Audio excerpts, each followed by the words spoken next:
Audio Jungle.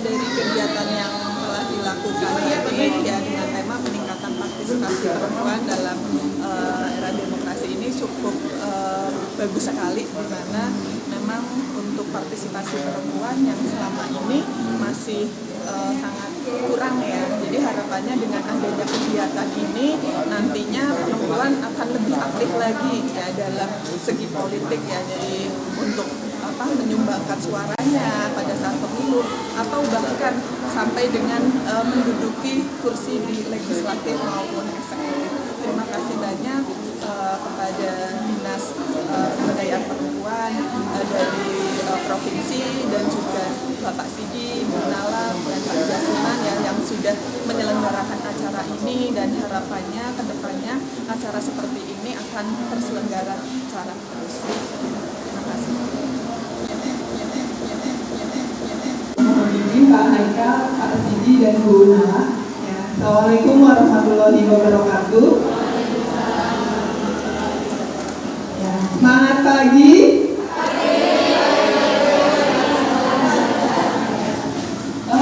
Masih semangat apa? Udah ngantuk ibu-ibu? Ya tadi habis senam jadinya semangat. Soalnya tadi saya lihat kok ada yang sampai ketiduran gitu ya.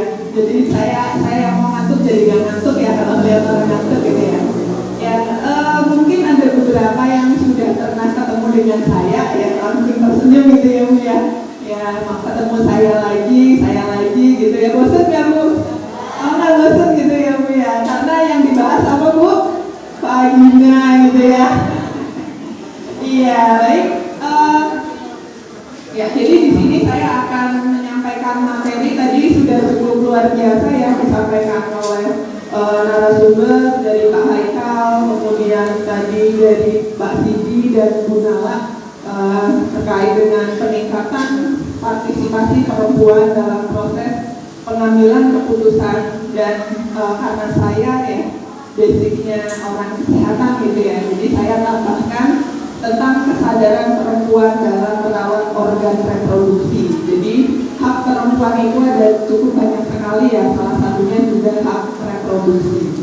Ya, jadi tadi sangat luar biasa dan menginspirasi sekali ya dari Bu Nala ya, kesibukannya luar biasa ya, jadi pengusaha iya, gitu ya, ibu rumah tangga iya, aktivis juga iya, seperti itu ya. Ya, jadi ya di sini saya akan bahas dulu mengenai partisipasi perempuan. Kenapa perempuan harus berpartisipasi? Tadi sudah disampaikan ya.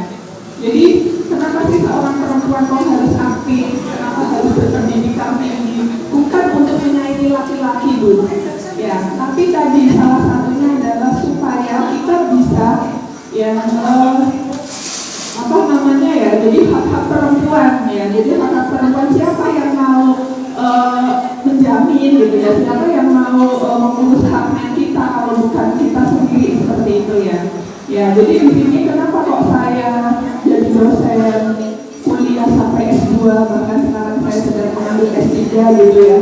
Jadi bukan karena saya mau menyayangi laki-laki, dan bukan berarti orang tua saya itu profesor, dokter, enggak. Orang tua saya orang tua biasa. Jadi bagi ibu jangan pernah berpikiran mungkin dia menggunakan mungkin dari orang tua yang kaya gitu ya Bu ya. Tadi kadang sudah disampaikan ya, mulai dari nol. Jadi bapak ibu semua, karena ada bapaknya juga ya. Jadi di sini itu bisa Bu. Jadi kenapa harus berpendidikan tinggi? Untuk membangun generasi. Ya selama ibu punya TK, ya itu bisa Bu. Orang tua saya dari desa, kebetulan dari Lumbir ya. Jadi mungkin ada yang kenal juga dari Lumbir Ibu. Asli Lumbir orang tua. Jadi bapak saya hanya lulusan SMP. Ya alhamdulillah jadi kepala desa memang di Parung Amal ya. Tapi dari pendidikan jauh dari saya. Saya S2 bahkan sedang S3. Cita-cita bapak saya dulu ya pengen punya anak itu yang pendidikannya jauh lebih tinggi dari beliau. Padahal saya perempuan Bu.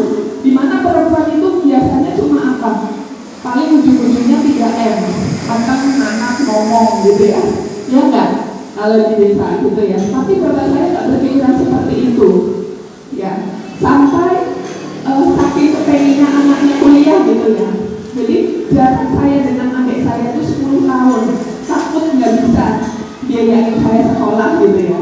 Ya, jadi sudah terprogram dari awal. Nah, alhamdulillah ya akhirnya cita-cita orang tua saya tercapai ya. Saya bidan ya, jadi sama dengan Bu Marni ya. Dulu saya teman SMA-nya Bu Marni Bu. Ini 16 tahun saya baru ketemu dan ketemunya di sini ya. Alhamdulillah ya dipertemukan di sini. Terima kasih Pak Haikal, Pak Sidi, Bu Nala ya. Jadi 16 tahun nggak ketemu sama Bu Bidan, teman SMA Bu. Iya, ketemu di sini gitu ya, karena kesibukannya sudah punya kesibukan masing-masing. Ya, jadi dari situlah ibu-ibu bisa mengambil positifnya ya Bu ya. Dan apakah saya cuma di pendidikan aja? Tidak Bu. Saya punya usaha, saya jualan gitu ya. Jadi dengan ngurus mahasiswa, ngurus anak, dan sekarang saya juga jadi ketua asosiasi pengusaha mikro kecil menengah di Purwokerto. Mungkin tahu Asikmas gitu ya di sini ya. Nah, saya ketua Purwokerto Selatan Ibu. Ya, jadi karena Pak saya berpikir ya tadi prosentase perempuan ya salah satunya di legislatif itu sangat kecil sekali. Ya, itu padahal beri kuota kan 30% Ibu. Itu aja belum terpenuhi Ibu. Baru 18%. Nah, nanti hak-hak perempuan siapa yang akan memperjuangkan kalau bukan perempuan sendiri? Ya kan? Jadi yang di sini gitu. Dan terus kenapa mereka nggak di legislatif gitu? Nanti kalau saya maju legislatif mahasiswa saya nangis gitu ya. Ya, jadi nanti saya mengurus mahasiswa dulu, mungkin nanti bisa ke depannya seperti itu ya. Nah, jadi untuk ibu-ibu ya, tadi juga disampaikan, perempuan itu jauh lebih luar biasa. Karena apa?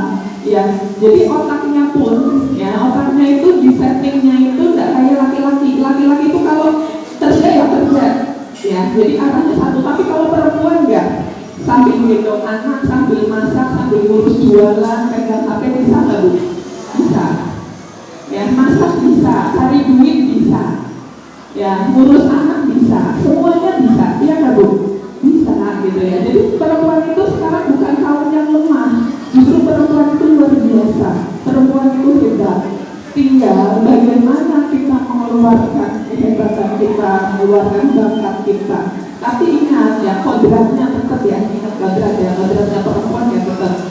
Ya, tetapi ya beda dengan zaman dahulu di mana perempuan itu ya hanya di dapur, hanya di rumah. Sekarang tidak ya, jadi banyak sekali di lembaga-lembaga pemerintahan ya sudah ada. Nah, jadi di sini saya tidak akan menyinggung banyak yang terkait partisipasi perempuan karena tadi sudah cukup banyak dibahas ya. Jadi sebagian besar 6,1 miliar penduduk dunia itu setengahnya adalah perempuan. Tetapi persentase perempuan Indonesia hanya 8% dalam legislatif ya dan 5,9% dalam eksekutif. Nah, jadi tujuannya ini adalah memajukan masyarakat ya, sehingga kemajuan masyarakat itu tidak akan tercapai tanpa mempromosikan kesetaraan gender dan meningkatkan peran perempuan dalam mengambil keputusan dalam politik. Nah, representasi perempuan tadi ya, ini saya data yang masih lama ya, 2019 yang lalu. Di sini presentasinya mungkin nanti lebih update tadi disampaikan dari Pak Sidi maupun dari Bu Nala. Ya. Di Indonesia yang menjadi sorotan selama ini mengenai tingkat partisipasi perempuan dalam lembaga legislatif hanya dinilai dari segi kuantitas saja. Justru hal penting dari partisipasi perempuan adalah pada kualitas perempuan. Jadi dianggapnya kalau perempuan itu yang penting buat ngisi gitu ya. Jadi tetap dipandangnya sebelah mata. Padahal tadi kalau yang disampaikan Bu Nala atau kita tadi mendengarkan Bu Nala presentasi itu sudah luar biasa ya nggak Bu? Ya, tapi masih dipandang sebelah mata, masih tetap berpikirnya bahwa paling itu buat gendek-gendek istilahnya seperti itu ya. Jadi kita harus menunjukkan bahwa kita sama kualitasnya dengan laki-laki di lembaga legislatif maupun eksekutif. Ya. Kemudian di sini para perempuan dalam mengambil keputusan sesuai dengan fungsi legislatifnya, Ya, jadi sebelum itu di sini ada banyak sekali sekarang ya, bahkan dulu presiden kita perempuan, menteri dan yang lainnya. Nah, pengambilan keputusan dalam memenuhi hak-hak reproduksi. Nah, ini ya nanti biar nggak pada ngantuk ya. Ya, di sini setiap individu mempunyai hak atas informasi dan pendidikan yang berkaitan dengan kesehatan reproduksi. Ya, kenapa setiap perempuan mempunyai hak? Ya, karena perempuan yang harus menjaga dan melindungi. Ya, selama ini yang terjadi apa? Fenomena yang ada, ya, di masyarakat sekarang ini perempuan lebih sadar merawat mukanya, ya enggak? Ya, di sini saya lihat nggak ada mukanya yang kucel, apa itu mukanya glowing semua gitu ya. Berapa Bu satu bulan buat perawatan mukanya? Rata-rata berapa Bu? Buat sabun, buat krim, buat serum, krimnya aja banyak banget ya Bu ya. Krim pagi, krim malam gitu ya. Serum, bedak, facialnya jutaan ya nggak Bu? Krim tengah malam ada gitu ya Bu ya. Nah sekarang yang saya tanya, berapa duit yang dikeluarkan buat merawat organ reproduksinya Bu? Berapa Bu yang dikeluarkan buat merawat vaginanya? Kira-kira berapa Bu? Gak ada Bu. Saya kan kalau mandi dicucinya pakai sabun mandi sekalian, bersihin terus bawahnya dipakai sabun mandi, atau keramas nanti bawahnya dikeramasi gitu ya. Gak ada. Kenapa seperti itu? Miris saya gitu ya. Kenapa? Alasannya kenapa Bu? Kalau buat muka kok nggak eman-eman gitu ya. Tapi kalau buat vagina kok eman. Alasannya kenapa Bu? Karena vaginanya nggak kelihatan katanya. Yang lihat cuma bapaknya gitu ya. Ibu aja sekarang udah nggak mau lihat bapaknya. Kalau pas pengantin baru gitu ya, lampunya dinyalain nggak apa-apa gitu ya. Tapi setahun, 2 tahun, 3 tahun, mah Bu, lampunya dimatiin biar lebih romantis. Bukan romantis Bu, itu sebenarnya nggak mau melihat Bu. Ya. Kenapa? Karena kan ibunya nggak pernah merawat. Kenapa? Di sini mungkin ada yang belum nikah ya, nggak apa-apa. Ya justru pendidikan kesehatan reproduksi itu harus diberikan sejak dini. Ya, saya balik lagi ya. Kenapa? Bapaknya yang lihat kalau kondangan, kalau pergi mukanya nggak glowing kan malu. Tapi kalau pas hubungan sama suami vaginanya hitam nggak malu, nggak apa-apa. Yang penting dilayani. Ingat Bu, yang namanya laki-laki itu bukan hanya dilayani saja. Ya, jadi dengan bertambahnya usia, laki-laki itu tidak akan melihat muka Bu. Justru yang dilihat itu bawahnya. Makanya harus dirawat bawahnya. Ya, dan selain itu, ya, di sini fenomena yang terjadi sekarang itu ada yang namanya kanker serviks Bu. Pernah dengar kanker serviks? Pernah, ya, kanker serviks ya. Nanti kita akan bahas lebih detail. Di sini saya perlihatkan gambarnya dulu, barangkali ibu lupa sama alat reproduksinya. Ada yang belum pernah lihat alat reproduksinya Bu? Loh, kan saya cebok aja, nggak pernah dilihatin Bu. Pantes aja nggak mau melihat. Coba mukanya, dilihat berkali-kali. Aduh, mukanya ada jerawatnya enggak, vaginanya seumur hidup belum pernah dilihat gitu ya. Ya, jadi ini gambar organ reproduksi perempuan. Ada organ reproduksi bagian luar, ada bagian dalam. Ya, di sini itu banyak ya, ada vagina, kemudian uretra, labia mayora dan yang lainnya. Nanti kalau saya jelaskan satu-satu nggak selesai ya Bu ya. Nah, di sini intinya adalah vagina itu adalah organ yang luar biasa. Ya, organ ini dia adalah sumber kebahagiaan dan sumber malapetakannya kita. Bahagia nggak punya vagina? Bahagia. Apa yang membuat ibu bahagia punya vagina? Oh, bisa punya anak, surga dunia, surga di telapak kaki ibu gitu ya. Yang kedua apa? Kenapa bahagia Bu? Malu gitu ya, bisa melayani suami, katanya surga dunia gitu ya. Nah, tetapi vagina ini juga sumber malapetaka. Ya, kenapa? Kanker serviks ya, itu meninggal karena punya vagina. Vagina ini diameternya itu kurang lebih 7-8 cm, Bu. Kalau masih belum menikah. Nah, kemudian lubang yang sekecil itu dimasukkan penis dengan diameter kurang lebih 16-17 cm. Percaya nggak Bu? Ada yang nggak percaya? Nanti pulang diukur penisnya bapaknya gitu ya Bu, pakai penggaris gitu ya Bu ya. Ya, jadi secara normal sekarang vagina dengan diameter 7-8 cm dimasukin penisnya laki-laki yang sekitar 16-17 cm. Ya, seperti apa Bu? Belum lagi kalau melahirkan, ibu tahu diameter kepala bayi itu 34 cm Bu. Bayangkan dari 7-8 cm kalau berhubungan dia akan, memang dia elastis ya, dia akan melebar sampai dengan 16-17 cm, melahirkan 34 cm. Tetapi setelah itu apakah dia akan kembali seperti semula? Ya, itulah ya kenapa kita harus merawat yang namanya organ reproduksi kita, vagina kita. Ya, karena di dalam vagina kita ada yang namanya ruge. Ruge itu yang mengelilingi vagina ibu-ibu. Itu yang membuat nikmat pada saat hubungan seksual. Itu yang bisa jepit ya Bu ya. Jadi gantinya pintu itu ya Bu ya. Ya, tetapi pada perempuan yang sudah pernah melahirkan sekali, 2 kali, 3 kali, rugenya itu akan berkurang Bu. Ya, sehingga apa? Bapaknya akan ngerasainnya kayak jalan tol Bu. Ya. Ya, biasanya berapa durasinya ya? Sudah punya anak 3-4 gitu ya. Ya, kalau melahirkan secara normal ya ini gak ada 10 menit gitu ya, sudah gitu ya, karena udah kayak jalan tol lurus gitu ya. Ya itu yang harus kita jaga Bu. Karena yang namanya laki-laki itu kuncinya sebenarnya ada 3 Bu. Satu, pandangan mata. Jadi tadi disampaikan kalau di rumah, meskipun di rumah ya jangan pakai daster yang sobek-sobek Bu. Lah paling cuma sama suami sendiri loh, hati-hati loh sekarang gitu ya.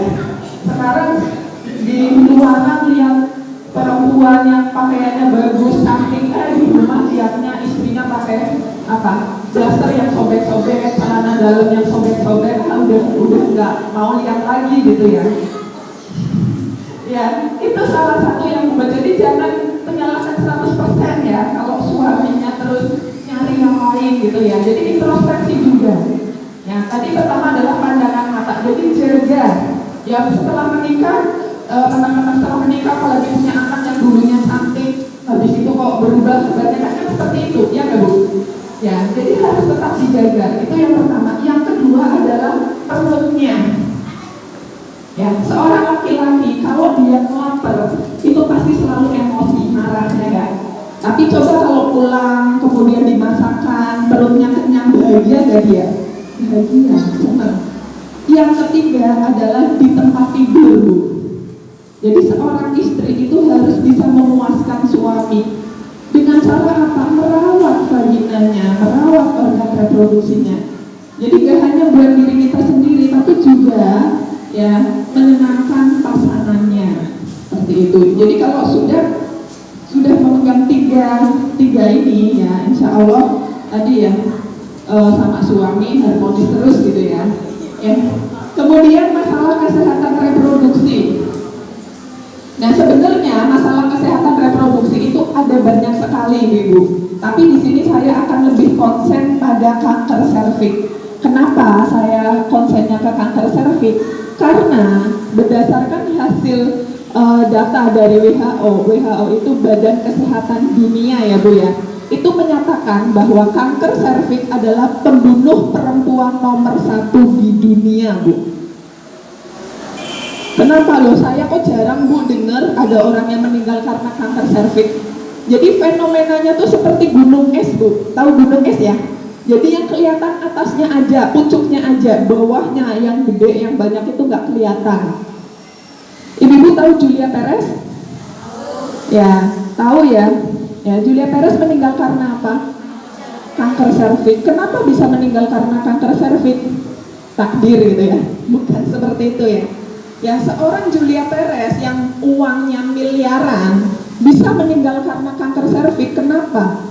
Karena yang namanya kanker serviks itu tanda dan gejalanya biasanya muncul di stadium lanjut, Bu. Ada 4 stadium, stadium 1, 2, 3, dan 4. Di stadium 1 dan stadium 2 itu biasanya tanda-tandanya tidak muncul. Dia akan muncul di stadium 3 dan 4, di mana pada stadium 3 dan 4 itu sel kankernya sudah menyebar, sudah metastase, enggak hanya di leher rahim atau serviks, tapi sudah menyebar sampai ke rahim, ke jantung, bahkan sampai ke otak. Makanya Kak mau di kemoterapi, mau diangkat, itu sudah tidak akan bisa. Nah itu, nah terus gimana caranya? Nah nanti saya akan jelaskan ya. Nah di sini setiap 2 menit di dunia itu ada 1 wanita yang meninggal karena kanker serviks, Bu. Ya kita lagi ngomong nih, saya 1 menit, 2 menit ada 1 wanita yang meninggal karena kanker serviks. Kemudian setiap 1 jam di Indonesia itu ada 1 perempuan, Bu, yang meninggal karena kanker serviks. Ngeri nggak, Bu? Takut nggak, Bu? Habis ini tobat nggak, Bu? Ya, jadi jangan cuma merawat mukanya ya setelah ini ya. Ya, yang di sini penyebab dari kanker serviks pertama adalah infeksi karena virus HPV. Nah, infeksi ini dari mana gitu ya?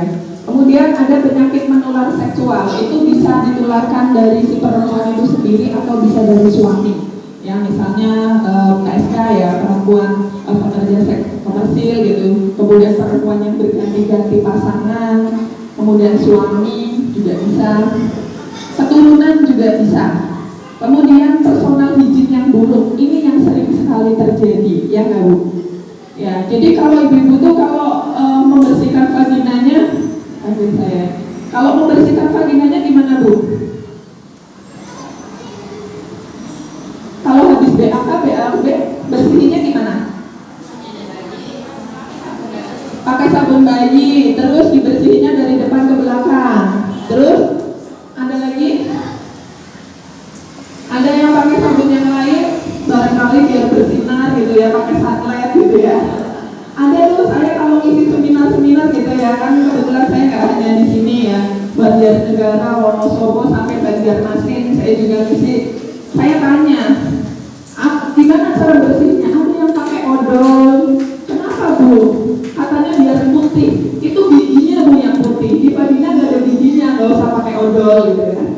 Ya, jadi personal hygiene yang buruk. Kenapa? Vagina perempuan itu sifatnya lembab, Bu. Jadi kalau dibersihkan itu harus dikeringkan. Kalau tidak dikeringkan, itu justru di situ akan tempat berkembang biaknya bakteri, Bu. Yang sering dilakukan perempuan itu apa? Jarang yang kalau habis BAK terus dikeringkan pakai tisu ataupun pakai handuk, ya nggak, Bu? Padahal yang namanya perempuan itu beser, ya nggak? Bolak-balik ke kamar mandi gitu ya. Nah, tanda dan gejala kanker serviks ya, ini kalau yang sudah stadium lanjut gitu. Pertama adalah keputihan yang tidak normal. Ibu-ibu di sini keputihan semua? Ya, mungkin yang belum menikah pun keputihan, karena memang normal namanya perempuan itu keputihan. Tetapi ibu-ibu harus bisa membedakan keputihan yang normal dan yang tidak normal. Yang ciri-ciri keputihan yang normal itu adalah warnanya jernih, putih, ya, tidak berbau dan tidak menimbulkan rasa gatal. Itu normal, biasanya mau mens, habis mens, kecapean, kurang tidur, stres, suaminya nggak pulang-pulang, stres uang belanjanya dikurangin gitu ya, stres mau beli baju nggak bisa, itu keputihan dia akan hilang dengan sendirinya. Ya, tetapi keputihan yang tidak normal, ya, ciri-cirinya adalah warnanya kuning kehijauan, berbau busuk, dan warnanya kehijauan tadi ya, menimbulkan rasa gatal. Nah, keputihan ini yang tidak normal ini biasanya disebabkan oleh virus bakteri jamur. Nah, ini kalau dibiarkan secara terus-menerus bisa menyebabkan yang namanya kanker serviks. Kemudian menstruasi yang berkepanjangan. Yang mens yang normal itu kan 5-7 hari, Bu. Tetapi kalau lebih dari 7 dalam tanda kutip, ada masalah apa? Segera periksakan. Ya.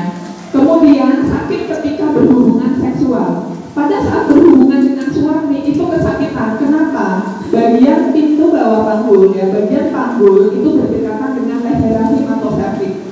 Ketika sudah ada virusnya, ya, dia akan menjalar ke organ di sekitarnya. Bahkan pada saat hubungan seksual biasanya akan mengeluarkan darah, Bu. Itu adalah ciri-cirinya atau tanda-tandanya.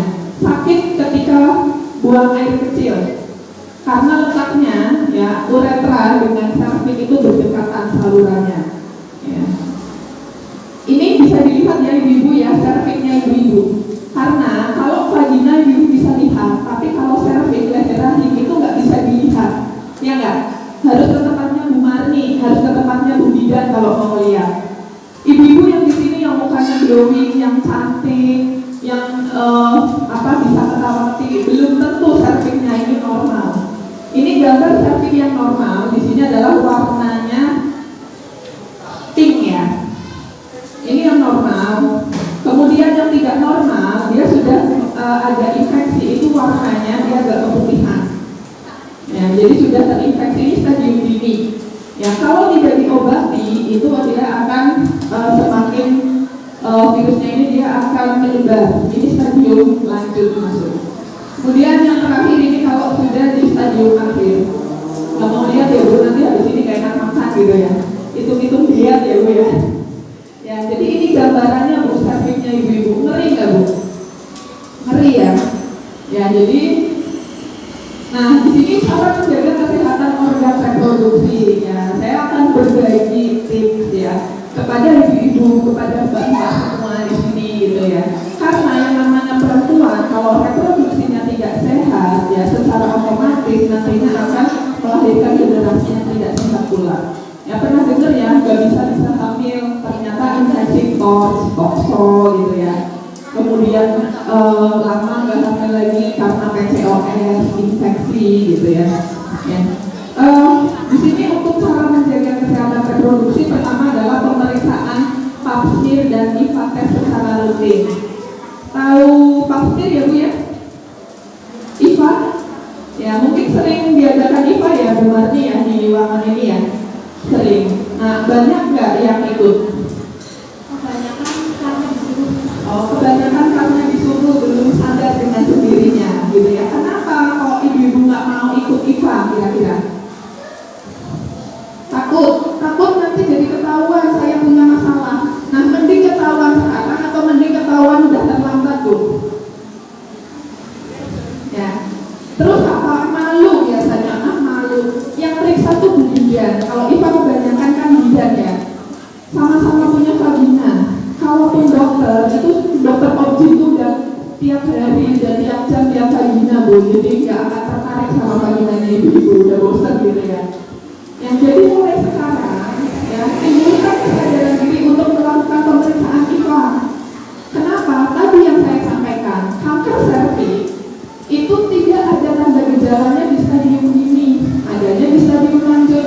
Nah, cara mencegahnya gimana? Dengan periksa IVA, dengan periksa pap smear. Sehingga kita tahu ada masalah enggak, sehingga bisa diobati gitu ya. Habis ini mau periksa IVA Bu? Mau gitu ya, langsung daftar nanti ya sama Bu Marni ya. Karena kalau pap smear itu memang lumayan harganya. Nah, kalau IVA kadang nanti silahkan ikut. Terus kapan pemeriksaan ini dilakukan? Dilakukan secara rutin Bu, paling nggak 1 tahun sekali. Nah, terus siapa yang melakukan pemeriksaan ini? Perempuan yang sudah menikah atau yang sudah terpapar hubungan seksual. Kalau yang belum menikah jangan, karena nanti akan dibuka vaginanya. Ya, nanti kalau perempuan yang belum menikah itu cara pencegahannya adalah dengan imunisasi.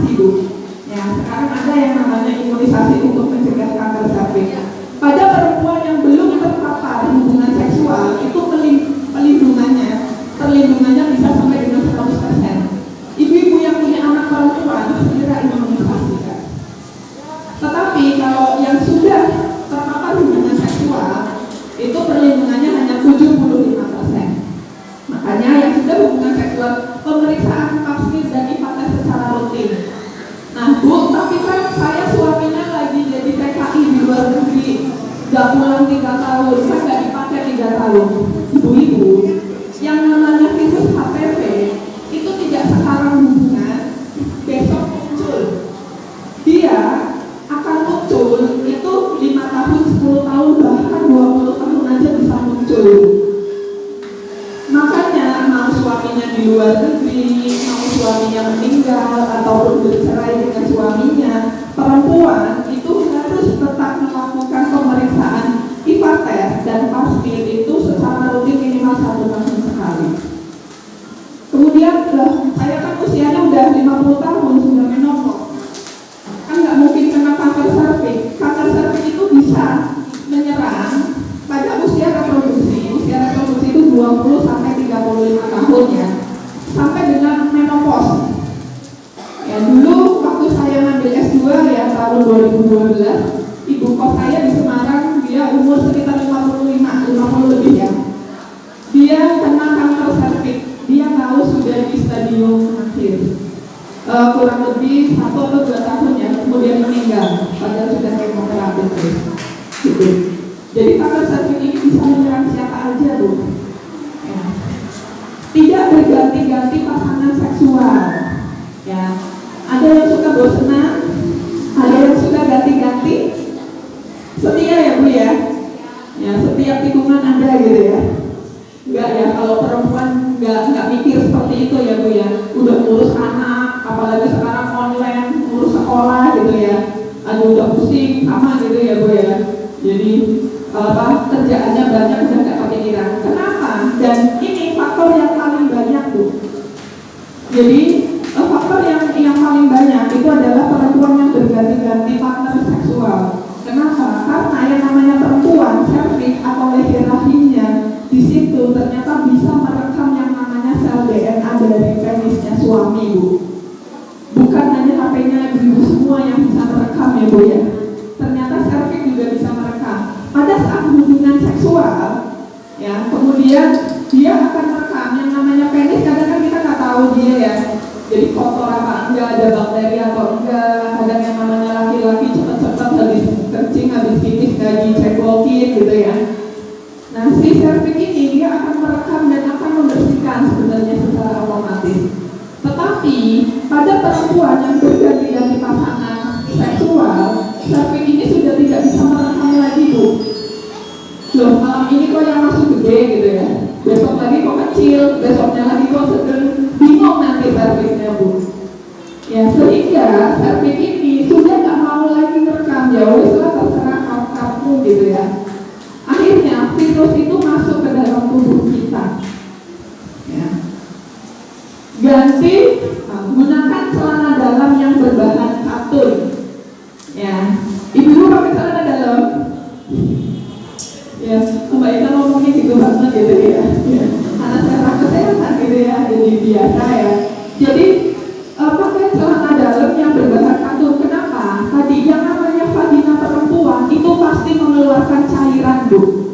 Keputihan, darah menstruasi, kemudian kalau lagi ovulasi atau subur mengeluarkan lendir serviks, ya nggak Bu? Iya. Makanya yang namanya vagina perempuan itu gak ada yang baunya wangi. Cuma kalau suaminya kalau bilang wangi gitu ya. Ya kecuali memang dirawat. Nah, jadi gunakan yang bahannya katun. Kenapa? Biar bisa menyerap. Ya, tapi ada yang suka tuh pakainya yang cuma 1 garis aja gitu ya.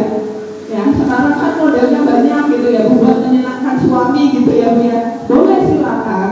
Ya, tapi tidak digunakan sehari-hari. Dalam keseharian gunakan celana dalam yang berbahan katun. Kemudian kalau di rumah ya sudah malam, ya boleh lepas celana dalam itu lebih bagus Bu. Kenapa? Karena tadi vagina itu lembab. Ya pada saat dilepas celana dalamnya ada sirkulasi udara yang ke vagina. Ya tapi jangan siang-siang atau sore-sore ya Bu, nanti ada tamu datang nggak pakai celana dalam gitu ya.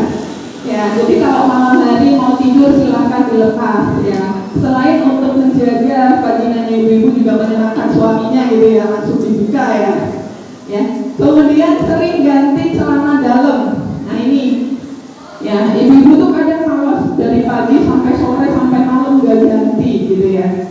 Ya, jadi berapa kali Bu ganti Bu sehari Bu? 2. Berapa? 3. 2, rata-rata kebanyakan 2 ya. Jadi ganti celana dalam sesering mungkin, jika dirasa sudah basah silahkan diganti. Ya.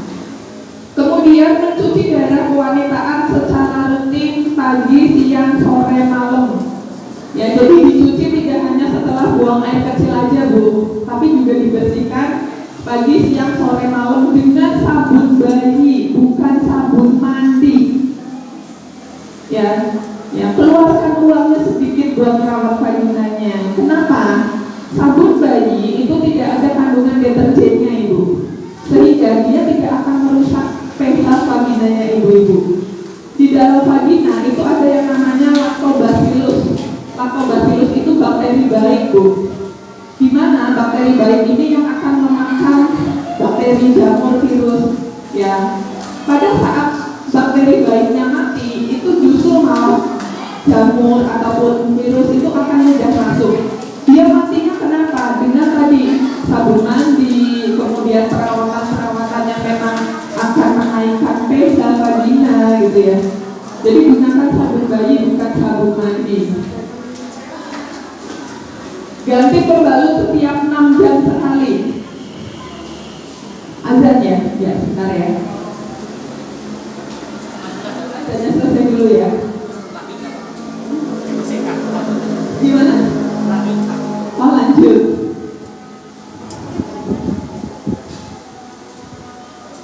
Pak, nunggu aja ya.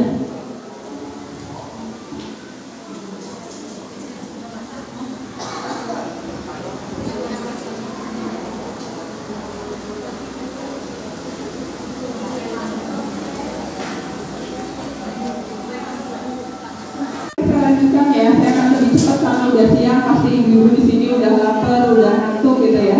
Ya, pengen cepat-cepat selesai Bu. Ya, jadi pakai pembalut, ya ganti pembalut setiap 6 jam sekali, mau penuh mau enggak itu harus diganti Bu. Jadi jangan karena yang keluar sedikit enak bulan depan lagi gitu ya. Jadi diganti karena tetap ada yang keluar di situ. Jangan pakai ventilator. Ada yang suka pakai ventilator Bu? Ya, kalau pergi-pergi biar gak becek gitu ya. Justru yang namanya ventilator ini adalah tempat berkembang biaknya bakteri. Ya, jadi jangan gunakan ventilator. Terus gimana caranya? Ganti dengan celana dalam. Sekarang kalau pergi-pergi di dalam tasnya ibu-ibu itu isinya gak cuma HP sama dompet, tapi celana dalam Bu. Ya, nanti suaminya nanya gitu ya. Ya, 3 jam lebih bagusnya. Ya, jadi kok sekarang di tas kemana-mana pergi bawa celana dalam disuruh sama Mbak Ika gitu ya. Nanti kalau suaminya curiga suruh telepon saya jelaskan gitu ya. Ya, bawa celana dalam, kemudian bawa tisu atau handuk buat mengeringkan. Cukur daerah kemaluan secara rutin 3 hari sekali Bu. Ya. Kenapa? Karena yang namanya rambut pubis atau rambut kemaluan itu adalah tempat berkumpulnya atau tempat bersarangnya bakteri. Ada yang belum pernah dicukur sama sekali Bu? Ya, jadi dicukur 3 hari sekali. Toh nyukurnya gratis, nggak harus ke salon ya Bu ya. Dicukur sendiri gitu. Jadi dicukur rutin 3 hari sekali. Selesai BAK dan BAB keringkan dengan handuk atau tisu. Ya, jadi itu yang bisa saya sampaikan. Kenali, cintai, dan rawat organ reproduksimu sejak dini. Ya, baik. Saya rasa cukup ya untuk materi siang hari ini. Terima kasih. Wassalamualaikum warahmatullahi wabarakatuh.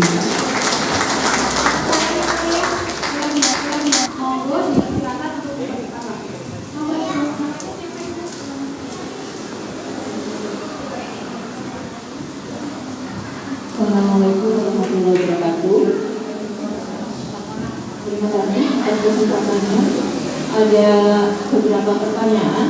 Pertama untuk Ibu Ika, itu imunisasi untuk anak perempuan ketentuannya pada usia berapa Ibu bisa diberikan? Kemudian yang kedua, tadi dijelaskan bahwa rambut pada paginya harus dicukur 3 hari sekali Ibu. Itu apakah dicukur bersih ataukah tidak Ibu? Karena ada yang mengatakan bahwa rambut itu bisa sebagai alat pelindung dari kotoran yang bisa masuk ke vagina Ibu. Terus yang kedua untuk Ibu Nala. Tadi saya sangat terinspirasi Ibu dengan segala kesibukan Ibu sebagai pengusaha, anggota DPRD, kemudian yang terpenting adalah sebagai ibu rumah tangga Ibu. Dari semua kegiatan itu tentunya Ibu pernah mengalami jatuh atau sampai kepada titik jenuh Ibu. Terus mungkin yang ingin saya ketahui pada saat jatuh itu apa yang biasanya Ibu lakukan Ibu untuk membangkitkan semangat kembali sehingga Ibu bisa mencapai kesuksesan sebagai ibu rumah tangga, pengusaha dan sekaligus sebagai anggota DPRD. Demikian, terima kasih. Wassalamualaikum warahmatullahi wabarakatuh. Syukur ya. Iya. Terima kasih Ibu untuk pertanyaannya. Saya coba jawab ya. Jadi imunisasi untuk kanker serviks itu mulai dari usia 12 tahun Bu. Jadi remaja perempuan 12 tahun itu bisa mulai imunisasi, di mana imunisasi ini tidak hanya satu kali dilakukan ya Bu ya. Jadi 3 kali ya kalau nggak salah ya Bu Marni ya. Ya 3 kali. Jadi nanti dia akan booster ya. Kalau di Purwakarta udah banyak Bu yang memfasilitasi. Kalau di Lamongan belum ada. Ya mungkin di Purwakarta ada rumah sakit yang ada di Purwakarta. Itu yang pertama. Kemudian yang kedua, apakah dicukur bersih? Ya dicukur bersih. Ya jadi dan biasanya kan perempuan itu malesnya kalau mencukur itu jadi nanti tumbuhnya gatel gitu ya. Nah ada tekniknya Bu supaya tumbuhnya nanti dia tidak gatel. Jadi dicukurnya itu ke bawah. Jadi jangan bolak-balik biar nanti tumbuhnya nggak gatel gitu. Dicukurnya bersih ya karena tadi kayak misalnya habis men ya kalau rambutnya gondrong gitu ya otomatis ada sisa-sisa yang nempel di situ. Padahal kita kalau cebok itu kan cuma di guyur sama gayung aja, kadang nggak ada yang nggak bersihin gitu ya. Jadi itu sebaiknya dicukur secara bersih. Ya itu Bu Mani. Cukup Ibu penjelasannya jelas ya. Kalau Ibu mau di Purwokerto janjian dengan dokter, kalau nggak salah itu 1 paket 3.500.000 3 kali suntik. Ya nanti ada judulnya. Monggo untuk pertanyaan yang selanjutnya Ibu silakan untuk kisi-kisinya Ibu ya, dari perempuan yang sukses semuanya Ya, terima kasih ya. Bahwa sukses itu kan kita ciptakan ya, seperti sebagaimana bahagia ya Mbak Ika ya. Bahagia tadi saya terinspirasi Mbak Ika ini luar biasa, masih muda beliau Mbak Ika ini, adik Ika aja ya. Adik Ika ini sudah mau S3. Tak terkecuali Mas Didi, sahabat saya juga mau S3 juga, ini sudah S2, S3. Dia juga seorang bapak yang produktif. Jadi Pak Haika ini yang di depan moderatornya itu juga ibu bidan yang sangat public speakingnya saya juga tertarik dari tadi, bagus banget. Padahal beliau seorang bidan tapi bagus ya. Saya aplaus untuk moderatornya, fasilitatornya ya. Ya, lincah gitu, saya suka. Ya, tadi yang disampaikan Bu Sinta asmanya? Bu Eni. Ya, Bu Eni sekaligus Bu yang di depan Bu Mbak tadi Japri sama saya juga ada beberapa ibu yang Japri tadi ya. Intinya tadi sama yang disampaikan lewat Japri sama langsung Mbak.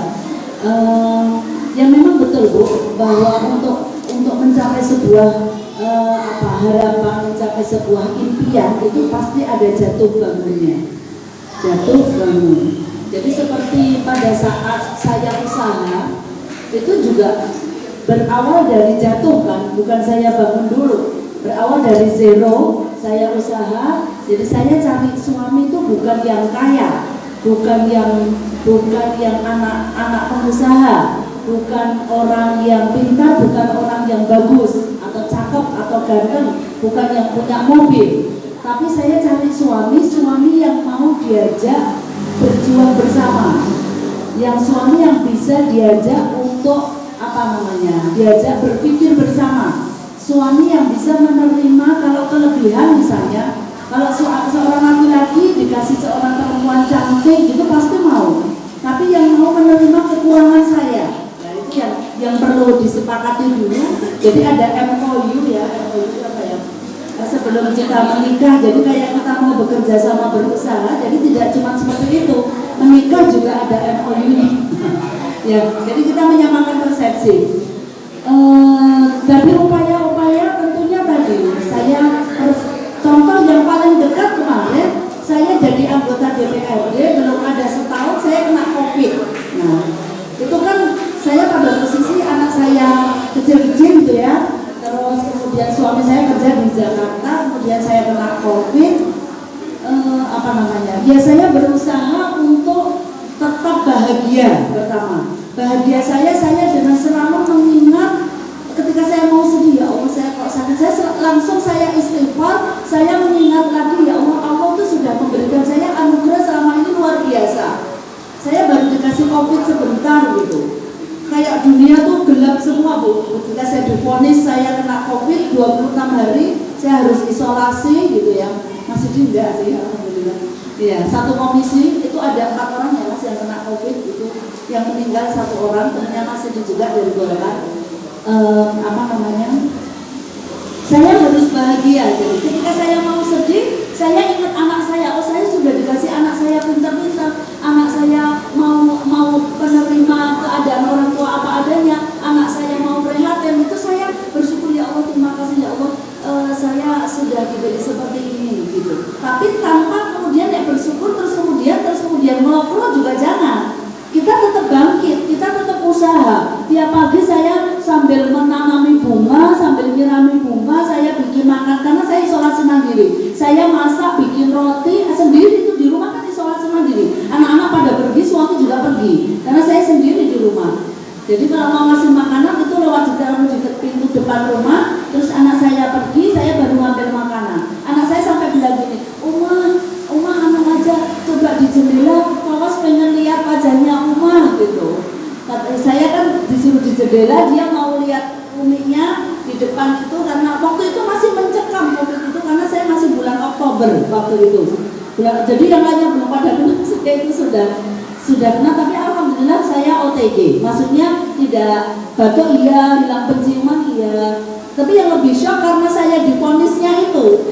Tadinya saya nggak merasa apa-apa, ketika divonis jadi saya drop semua gitu. Tapi alhamdulillah sehat. Saya makan buah, saya mau makan nggak mau makan rasanya nggak enak, asin banget semua, atau kadang anyep semua. Saya harus makan, saya harus sehat. Saya untuk anak-anak saya, untuk suami saya, untuk masyarakat yang sudah mempercayakan kepercayaan itu pada saya dari Gabri Banyumas Cilacap.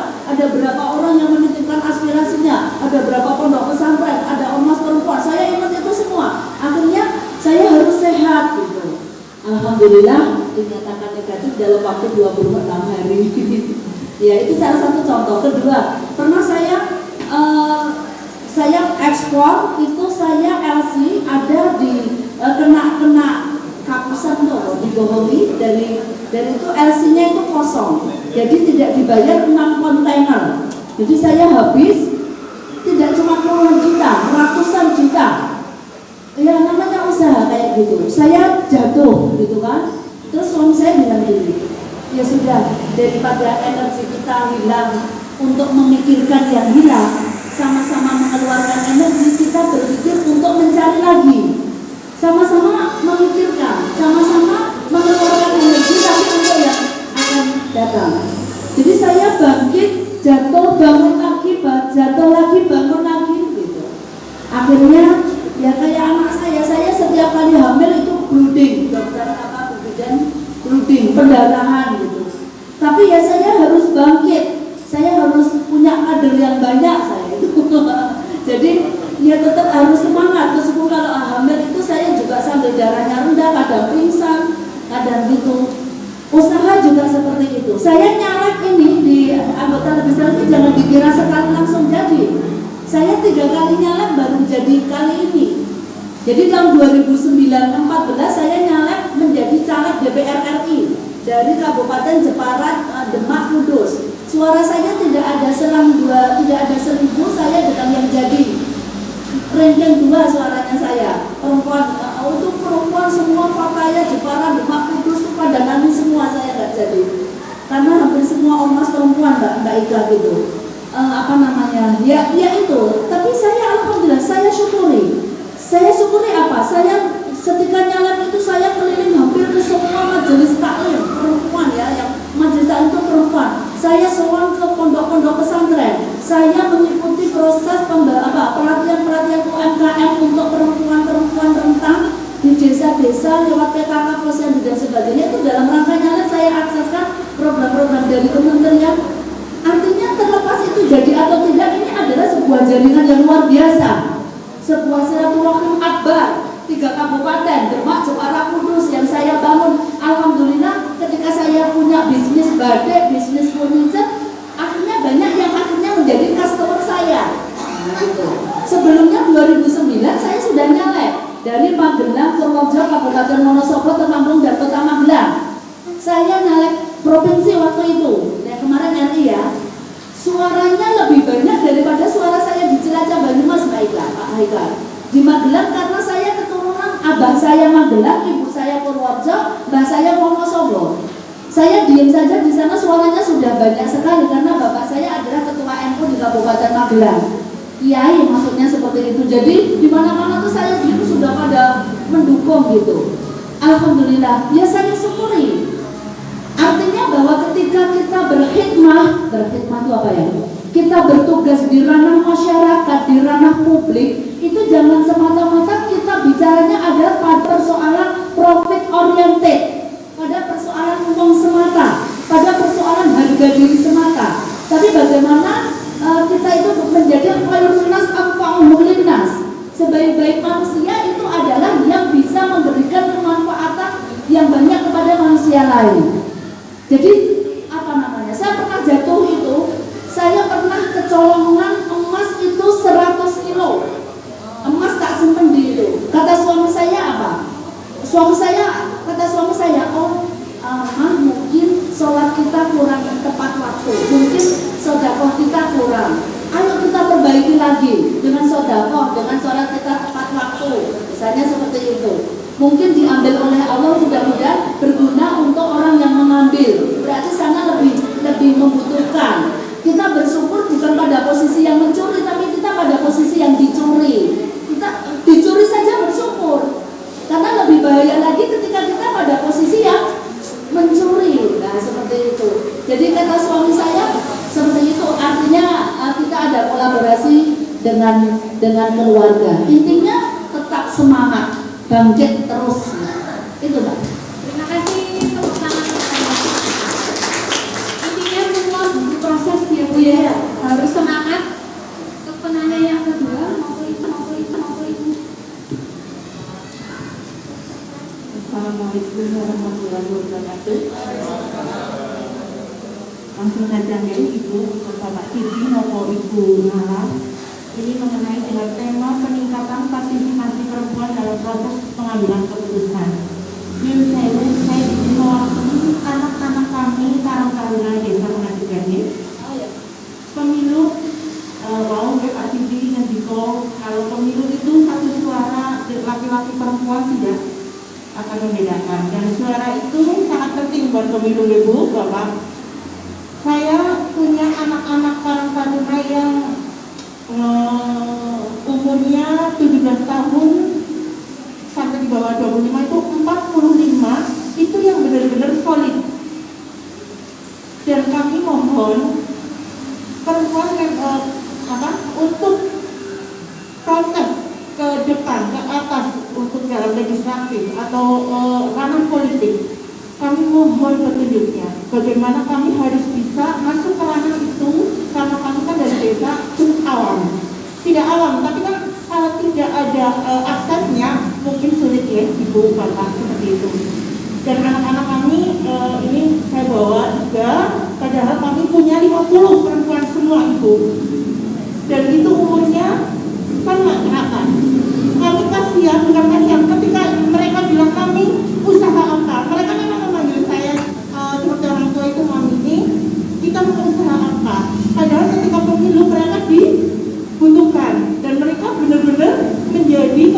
hore, kayak gitu, hore dan berhasil, selalu berhasil. Jadi saya mohon selain untuk merangkul mereka, bagaimana mereka bisa sukses daripada mereka harus ke Jakarta dan melamar pekerjaan tidak diterima, saya mohon untuk dirangkul bagaimana mereka bisa sukses di desa. Seperti itu Ibu Bapak. Terima kasih. Wassalamualaikum warahmatullahi wabarakatuh.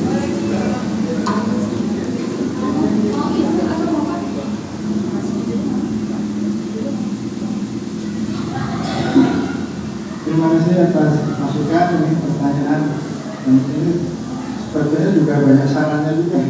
Karena ini kan yang sudah salah satu perempuan, ini kan perangkat desa yang sudah juga membina, dan kebetulan Mbak Nana yang dibina adalah juga perempuan-perempuan juga dari desa Pengajian. Kita kasih plus juga,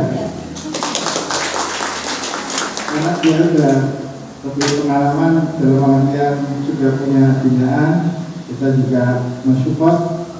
Tapi karena dalam kali ini kita lagi diskusi, maka kita kasih masukan juga bahwasanya memang untuk masuk dalam ranah politik itu tadi tidak hanya jadi pasukan hore, tapi juga harus dari kata Gunawan tadi pasukan yang bisa mengambil proses di ranah publik. Makanya prosesnya harus diikuti tadi, pengambilan keputusan jangan hanya di tingkat mikro keluarga apa, tapi dinaikkan terus.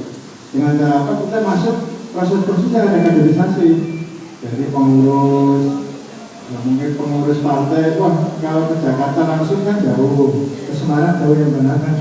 Kalau jauh ya mungkin di tingkat kecamatan dulu, kalau enggak ya di tingkat kabupaten. Nah, kenapa kita harus menjadi tadi pengurus?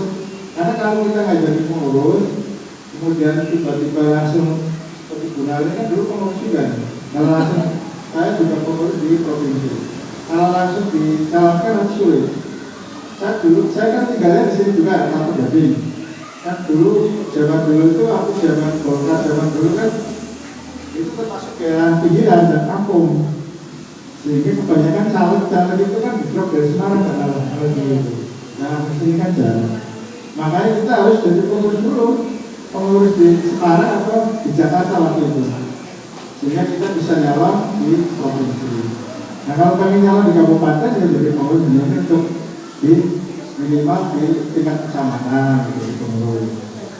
Kemudian kalau nggak jadi pengurus, pengen dicalonkan tetap bisa. Tinggal pilih nanti partai politik yang misalnya yang ini loh kan. Ini kalau yang jadi perangkat atau PNS nanti setelah pensiun kan. Jadi pilih partai politik yang sesuai dengan visi-misinya, maka dia bisa aktif, mulai aktif. Oh, saya nggak akan jadi pengurus, saya karena nggak akan jadi di partai apa tidak di istilahnya di partai politik lah, jabatan legislatif. Pengennya di eksekutif, ya bisa, dia bisa. Mungkin berkarir di tingkat desa atau mungkin yang PNS seperti TIK di tingkat provinsi, ini kan ada yang di tingkat kecamatan. Artinya bagus sekalian proses kita bisa menjadi apapun tadi harus ada prosesnya dan harus diikuti. Kemudian termasuk dalam bidang ekonomi, bagaimana cara memberdayakan agar dengan kita bisa terakses, maka kita sering-sering memberikan masukan dan maka sependapat lah seperti ya Pak Eka ya, malah ini kita penting sosialisasi maupun pendidikan politik, minimal kita sarana untuk saling ketemu itu ada, sehingga kita bisa saling-saling saling mengingatkan kita, karena sebetulnya memang gagasan dan itu penting, ilmu itu penting. Nah, kita lebih penting lagi bagaimana kita bisa menjalankan gagasan itu mulai dari yang terkecil. Gagasannya besar, tapi kita actionnya dari yang kecil, yang nyata-nyata saja. Saya kira itu, jadi apa mbak? Tim globally dan locally. Jadi gagasannya besar, tapi actionnya kecil. Makanya terus berproses dan insya Allah nanti akan sampai pada tujuan. Terima kasih. Assalamualaikum.